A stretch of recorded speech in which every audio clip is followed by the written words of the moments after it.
माया, अरे ओ माया, ये चाय है या करेले का काढ़ा? तूने क्या कसम खा रखी है कि हर महीने की पहली तारीख से ही दिमाग का सत्यानाश करना है? अरे एक कप चाय भी ठीक से नहीं बनती क्या? रसोई से माया बाहर आती है। उसके हाथ में एक छोटा सा बैग था जो उसने सब्जी के थैले में छुपाया हुआ था। माँ जी, शक्कर तो उतनी ही डाली थी जितनी डॉक्टर ने आपको बोला था। वो क्या है ना, आपकी जुबान ही इतनी कड़वी हो गई है कि अब आपको शहद भी करेला लगता है। वाह, आई बड़ी डॉक्टरनी। जब से इस घर में आई है, मेरे बेटे की कमाई पर कुंडली मार के बैठ गई है। आज फिर 100 रुपए गायब है मेरे पर्स से।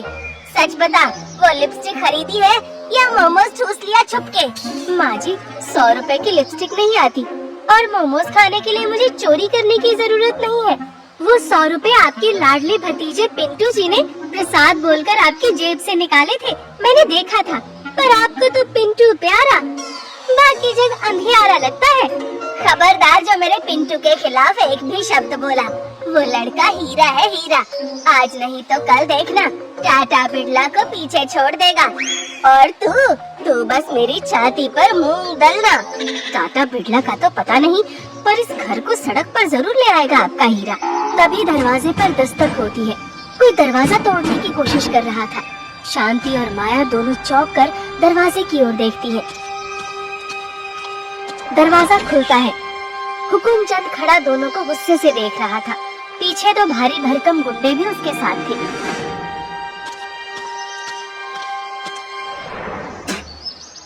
अरे राम राम काकी, क्या बात है? आजकल दरवाजा खोलने में बड़ी देर लगा रही हो, है?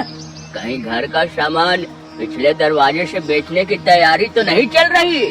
जुबान संभाल कर बात कर हुकुमचंद, ये इज्जतदार लोगों का घर है, तेरे जुए का अड्डा नहीं। क्यों आया है सुबह सुबह मनहूस शक्ल लेकर? इज्जत? काकी, इज्जत और उधारी एक म्यान में नहीं रह सकती। तेरे बेटे ने जो 50,000 लिए थे ना, वो ब्याज के साथ अब 1,70,000 हो गए हैं। मीटर भाग रहा है काकी, राजधानी एक्सप्रेस की तरह। हुकुमचंद जी, मीटर है ये रॉकेट? पिछले महीने ही तो 10,000 दिए थे ब्याज के। हिसाब में गड़बड़ की तो मैं कंज्यूमर कोर्ट का नंबर डायल करने में देर नहीं लगाऊंगी, याद रखिएगा।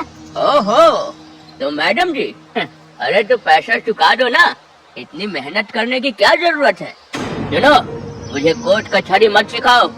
7 दिन, सिर्फ 7 दिन का टाइम है।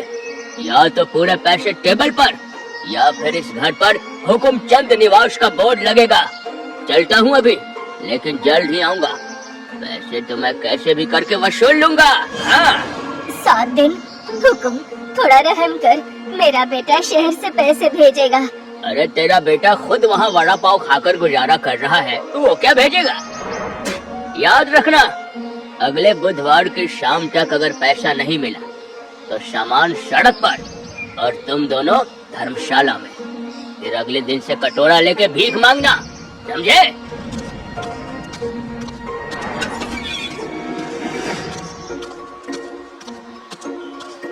शांति धम से कुर्सी पर बैठ जाती है। उसका चेहरा सफेद पड़ जाता है। माया उसे देखती है। उसके दिमाग में बहुत कुछ चल रहा था। रात का समय था। शांति अपने कमरे में लेटी थी, लेकिन उसे नींद नहीं आ रही थी। माया रसोई में थी, लेकिन खाना नहीं बना रही थी। वो एक डायरी में तेज तेज कुछ लिख रही थी। तभी पिंटू दबे पांव किचन में आता है। अरे भाभी, इतनी रात को क्या हिसाब लगा रही हो? कहीं बुआ जी की तिजोरी का कोड तो क्रैक नहीं कर रही? तिजोरी में अब सिर्फ मकड़ी के जाले बचे हैं पिंटू भैया। कोड क्रैक करके क्या धूल चुराऊंगी? वैसे भी तुम इतनी रात को बिल्ली की तरह दबे पांव क्यों घूम रहे हो? वो पानी पीने आया था, बहुत प्यास लगती है आजकल। भाभी, सुना वो हुकुमचंद धमकी देकर गया है? बहुत बुरा हुआ। काश मेरे पास पैसे होते, लेकिन मेरा वो नया धंधा लॉन्च होने ही वाला है। पिंटू भैया, तुम वो सब छोड़ो, किचन पे ध्यान दो। मुझे एक बिजनेस करना है और मुझे एक पार्टनर चाहिए जो मुंह बंद रखे और काम तेज कर सके। बिजनेस? कैसा बिजनेस? बुआ को पता है? माँ जी को पता चला तो महाभारत हो जाएगी। उन्हें तो लगता है बहुएं सिर्फ 4 दीवारी में अच्छी लगती हैं, लेकिन हमें घर बचाना है।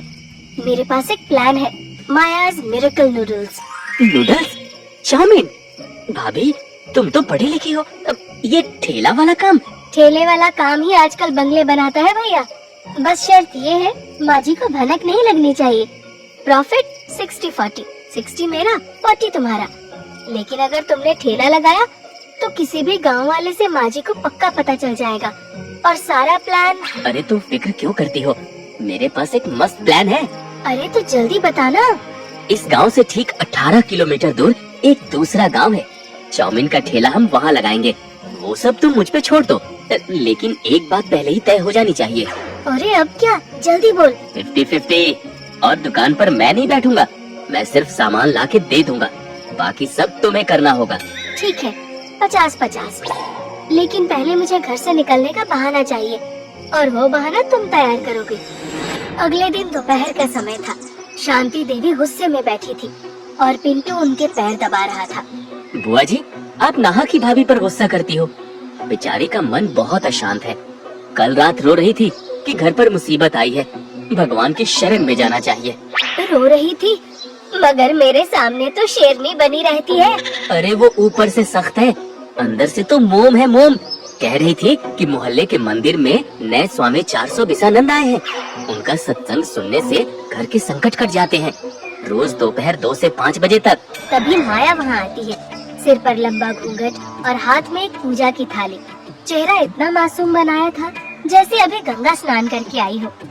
माँ जी, क्या मैं सत्संग जा सकती हूँ? शायद भगवान कोई रास्ता दिखा दे। अरे बहू, तू ठीक तो है ना? अचानक तुझे क्या हो गया? आज तक तो तुझे ऐसे कभी नहीं देखा। यही तो माया है बाबा के सत्संग का। जी माँ जी, हाँ ठीक है, जा। वैसे भी घर में रहकर तू मेरा बीपी ही बढ़ाती है। कम से कम 3 घंटे शांति तो रहेगी। लेकिन सुन, अगर किसी पड़ोसी से बात की या इधर उधर मुंह मारा तो टांगे तोड़ दूंगी। जी माँ जी, मेरा मुंह सिर्फ हरि कीर्तन में खुलेगा। बढ़िया है, मुझे सिखा दिया। दोनों बाइक पे निकल पड़ते हैं। अगले मोड़ मुड़ते ही माया का घूंघट हटता है। वो अपने बैग से सनग्लास निकालती है और दोनों एक नई शुरुआत और नई उम्मीद लिए निकल पड़ते हैं। दोनों उस नई जगह पे पहुंच जाते हैं जहां पिंटू ने पहले से ही सारा इंतजाम करके रखा था। दोनों वहां पहुंचकर ठेला लगाते हैं। चाउमीन की खुशबू से भीड़ इकट्ठा होने लगती है। एक तरफ माया चाउमीन बनाकर ग्राहकों को दे रही थी, दूसरी तरफ पिंटू गल्ला संभाल रहा था। सबने चाव से चाउमीन खाया। शाम हो जाती है। घर पर शांति देवी गुस्से में खड़ी देख रही थी। इतनी देर हो गई, कहाँ रह गई ये दोनों?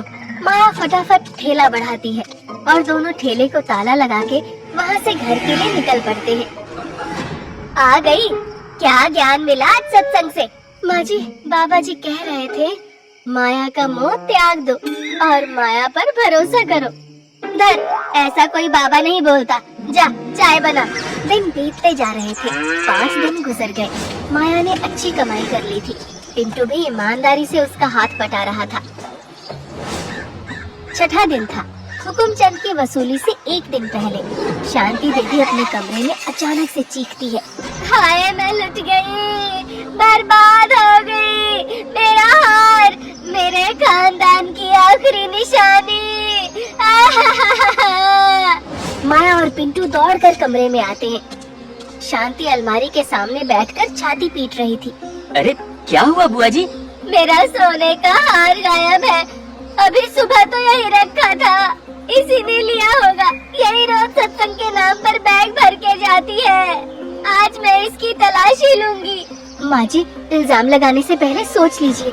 अगर हार मेरे पास नहीं मिला तो आपको मुझसे माफी मांगनी होगी। माफी? अगर हार नहीं मिला तो मैं घर छोड़ दूंगी। पिंटू, पुलिस को बुला। अरे बुआ जी, पुलिस रहने दो, घर की बात है। भाभी, अगर तुमने लिया है तो दे दो, मैं बुआ को समझा लूंगा। मैंने नहीं लिया और पुलिस को बुलाने की जरूरत नहीं है। मुझे लगता है घर में कोई आस्तीन का सांप है। मैं खुद पता लगाऊंगी। तू क्या जासूस है? 24 घंटे का समय है। अगर हार नहीं मिला तो मैं तेरी जान ले लूंगी। चोरी से ठीक 2 दिन बाद रात का समय था। माया दुकान के बाद लौटी थी। पिंटू घर पर ही था और बहुत टेंशन में था। वो पिंटू के पास जाती है। पिंटू भैया, कल दुकान तुम संभाल लेना। मुझे उस हार को बेचने के लिए सुनार के पास जाना है। क्या हार तुम्हारे पास है? हाँ, वो मैंने ही लिया था। हुकुमचंद का कर्जा चुकाना है ना, लेकिन मुझे डर लग रहा है। शहर वाला सुनार बहुत शातिर है। तुम तो बिजनेस जानते हो, क्या तुम उसे बेचोगे? अरे भाभी, ये तो गलत है, लेकिन घर बचाने के लिए ठीक है। लाओ, दे दो, मुझे दो। मेरे पास नहीं है, उसे मैंने खुफिया जगह रखा है। वो मैं तुम्हें कल बताऊंगी कि कहाँ और कब पहुँचना है। तुम कल रात बाहर ही रहना। ठीक है। अगली रात ठीक 9:30 बजे माया पिंटू को कॉल करती है।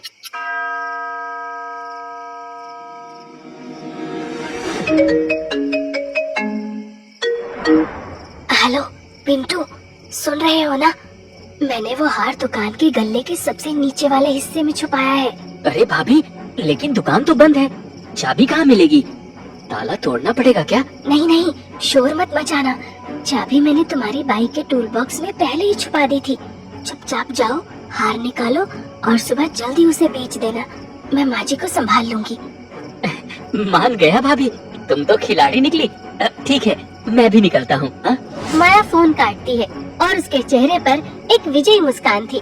फिर अचानक उसके चेहरे के भाव बदलते हैं। वो जोर जोर से हे राम चिल्लाने लगती है और दौड़ते हुए शांति देवी के कमरे में जाती है। शांति देवी अपनी पलंग पर लेटी थी। तभी माया आंधी की तरह कमरे में घुसती है।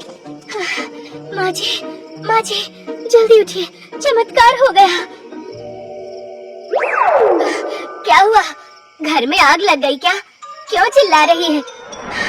आग नहीं माँ जी, बाबा, अभी स्वामी 420 आनंद जी का फोन आया था। मतलब उनके ध्यान में संदेश आया है। उन्होंने अपनी दिव्य दृष्टि से देख लिया है कि आपका हार कहाँ है। क्या बक रही है? बाबा को कैसे पता? बाबा ने कहा है चोर और हार दोनों एक लोहे के संदूक के पास खड़े हैं जहाँ नूडल्स की खुशबू आती है। माँ जी, मुझे पता है वो दुकान कहाँ है। बाबा ने कहा है अभी जाओ, वरना हार हमेशा के लिए विलीन हो जाएगा। अगर ये झूठ हुआ तो तेरी खाल उधेड़ दूंगी। चल जल्दी। रात के अंधेरे में माया और शांति देवी दबे पांव ठेले के पास पहुंचते हैं। माया उंगली से इशारा करके शांति को एक पेड़ के पीछे छुपने को कहती है। यहाँ तो कोई नहीं है, बस कुत्ते भाग रहे हैं। तूने मुझे उल्लू बनाया। वो देखिए, कोई आ रहा है। तभी एक बाइक की हेडलाइट जलती बुझती दिखाई देती है।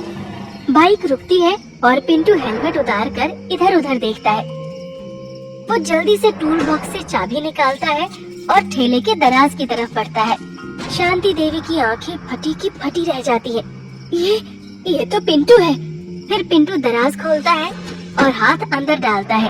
तभी उसका फोन बजता है। अबे, अभी फोन रख, मैं किसी जरूरी काम में फंसा हूँ। अरे हाँ भाई, टिकट कंफर्म कर ले। बुढ़िया का हार तो मेरे पास जेब में पहले से ही है, बहुत कीमती है। और सुन, उस लोमड़ी माया ने एक और हार चुराया था, वो भी मिल गया तो समझो लॉटरी लग गई है। आज रात ही यहाँ से निकल जाऊंगा। फिर ये बुढ़िया और वो माया दोनों सड़क पर कटोरा लेकर बैठे, मुझे क्या। ये सुनते ही शांति देवी का चेहरा गुस्से से तमतमाकर लाल हो जाता है। उनसे अब रुका नहीं जाता। वो शेरनी की तरह पेड़ के पीछे से दहाड़ते हुए निकलती है। पिंटू, हरामखोर! पिंटू के हाथ से फोन गिर जाता है। वो पीछे मुड़ता है। शांति देवी बिजली की गति से आगे बढ़ती है और अपनी चप्पल निकालकर सीधे पिंटू पर बरसाना शुरू कर देती है। अबे पिंटू, टिट्टे कहीं के, तू तो आस्तीन का सांप निकला रे। मैंने तुझे अपना बेटा समझा और तू मुझे ही डसने चला था। बुढ़िया बोलेगा मुझे, सड़क पर कटोरा दिलवाएगा। अब बुआ जी, अरे मेरी बात तो सुनो, ये गलत फहमी है। रहने दे पिंटू, अब कौन सी फिल्म की कहानी सुनाएगा? तुम लोग यहाँ कैसे? बुआ जी, ये सब भाभी की चाल है। ये दुकान, ये सत्संग नहीं है, ये दुकान चलाती है। इसने खानदान के नाक कटवा दी। कितना कमाया? इतना कि हुकुमचंद का मुंह बंद हो जाए और आपका बीपी नॉर्मल रहे। मेरी बहू दुकान चलाए या जहाज उड़ाए, पैसा तो घर में आ रहा है। लेकिन तूने तो घर की नींव खोद दी। आज तुझे मैं ऐसा फ्राइड राइस बनाऊंगी कि तू अपनी शक्ल भूल जाएगा। शांति पिंटू को दौड़ाते हुए गांव के बीचों बीच ले जाती है। पिंटू आगे आगे, शांति देवी कड़छी लेकर पीछे पीछे, और पिंटू को पकड़ने के बाद उसकी जम के धुलाई करती है। अरे अरे रुक जाओ, अरे अब मार ही डालेंगे क्या? अरे मेरी कमर। लेकिन माया, तुझे कैसे पता चला कि हार तुमने चुराया है? मैंने तो वो तो मैं। झूठ बोलना बंद कर पिंटू, खेल खत्म हो चुका है।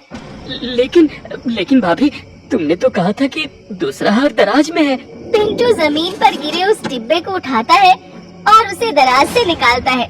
वो उसे खोलता है। अंदर हार नहीं, बल्कि एक कागज का टुकड़ा था, जिस पर बड़े अक्षरों में लिखा था The End। ये क्या है? हार कहाँ है? हार वहाँ कभी था ही नहीं पिंटू भैया। वो तो सिर्फ चूहे को पिंजरे में बुलाने के लिए पनीर का टुकड़ा था। माया, तुझे कैसे पता चला कि असली चोर यही नामुराद है? हुकुमचंद जब धमकी देने आया तो पिंटू ने कहा था, काश मेरे पास पैसे होते, मेरा नया धंधा लॉन्च होने वाला है। तेरे पास नया धंधा शुरू करने के पैसे कहाँ से आने वाले थे? जाहिर है चोरी से। और नंबर 2, जब मैंने इनसे झूठ बोला कि मैंने हार चुराया है और मुझे बेचना है, तो कोई भी शरीफ आदमी होता तो मना करता या आपको बताता। लेकिन पिंटू की आंखों में चमक आ गई। ये तैयार हो गए ताकि वो हार भी हड़प सके। हाय रे मेरी फूटी किस्मत, जिसे हीरा समझा वो कोयला भी नहीं निकला। बुआ जी माफ कर दो बुआ जी, लालच में अकल पर पत्थर पड़ गए थे। वो मैं हार वापस कर दूंगा। हाँ, कसम से। पुलिस को मत बुलाना। माँ जी, हार तो इसकी जेब में ही है, जैसा इसने फोन पर अपने दोस्त को बताया। निकालिए। शांति देवी झुककर पिंटू की जेब से अपना कीमती हार निकालती है। उनकी आंखों में पहली बार माया के लिए नफरत की जगह हल्की सी प्यारी सी मुस्कान दिखाई देती है। तूने मेरा घर लुटने से बचा लिया, मगर ज्यादा हवा में मत उड़ना। चाय अभी भी कड़वी ही बनाती है तू। जी माँ जी। अब चलिए, कल सुबह दुकान भी खोलनी है और इस लिट्टे से बर्तन भी मंजवाने हैं। कर्ज भी तो चुकाना है हुकुमचंद का। शांति देवी पिंटू का कान पकड़कर उसे उठाती है। चल रे लाट साहब, आज तेरी ऐसी आरती उतारूंगी कि तेरी 7 पुश्तें याद रखेंगी।